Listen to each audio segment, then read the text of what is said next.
With a wrap on this week's top tech stories, we're joined now by Mohit Rajhans, author and media consultant. Thanks for joining us, Mohit. Hi, Manisa.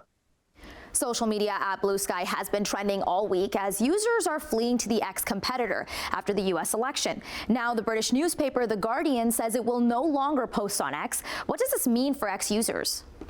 I think two separate things are happening at once. Right now, we're seeing the direct effects of what's happened in the U.S. election and how Elon is being treated when it comes down to the tech community, and how much the people don't necessarily that are on X/Twitter necessarily don't believe and align with a lot of his messaging, and so are hoping to find for alternatives. This has happened to X before and Twitter before, as many people remember during the amalgamation of Twitter being taken over by Elon. There was a mass exodus as well. But what is true also of this situation is that none of the other competitors have been able to capture the actual audience that Twitter/X has been able to, accumulate over the years. And so there hasn't really been an echo effect yet. But this time around, the reason the stakes are different is that Twitter doesn't actually have the relevancy it used to have. And now it's put itself in a position where if it goes back to a place that people don't feel like they can create community,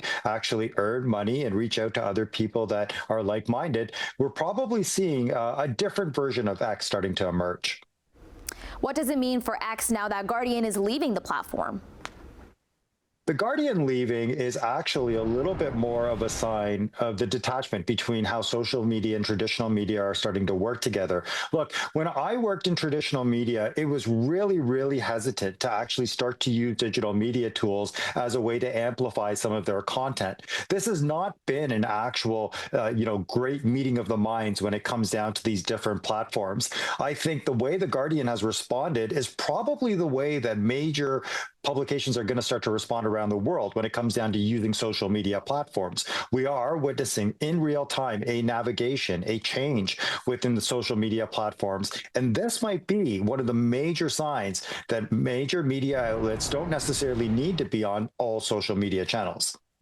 I wanted to switch gears now and look at a new research center the Canadian government has announced that will study the dangers posed by artificial intelligence. How is the government approaching AI in this country? Well, Manisa, I think that people who are making the products in AI would probably say we need to really ramp up on regulation and how people are able to use the data within our country to be able to build their own products from outside of the country. But I also do believe that educational institutions are going to be extremely happy now to see that there's some infrastructure and some money being boosted into the fact that many, many different types of skills and industries need this infusion of AI architecture within their industries. So now we're at a point now where we're past the hype cycle of what artificial intelligence could mean for people. We're seeing it from pedestrians right down to professionals needing it in some sort of way. This infusion highlights the fact that governments across the world are starting to take proactive action to make sure that there's ethical use of artificial intelligence at the same time as companies remaining competitive in this market.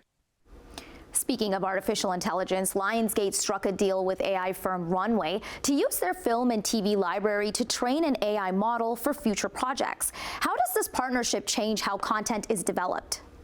Well, quite simply, Manisa, AI is at the table in Hollywood now. We are in a place where from workflows right down to animation, you're starting to see a lot of the big Hollywood companies embrace how artificial intelligence is not only going to help mitigate some of the costs associated with making big budget productions, but also help to archive some content that can be reused in multiple ways. A lot of these big companies hang on to what's referred to as IP. And so they're looking at artificial intelligence to really reinvigorate some of the content that's in the vault. That's one aspect that some of these companies are really excited about. While job displacement and other aspects are really things that people in Hollywood are starting to fear, it is nice to see that a little bit of this technology is starting to be used for the good and people can see where the profits can be made.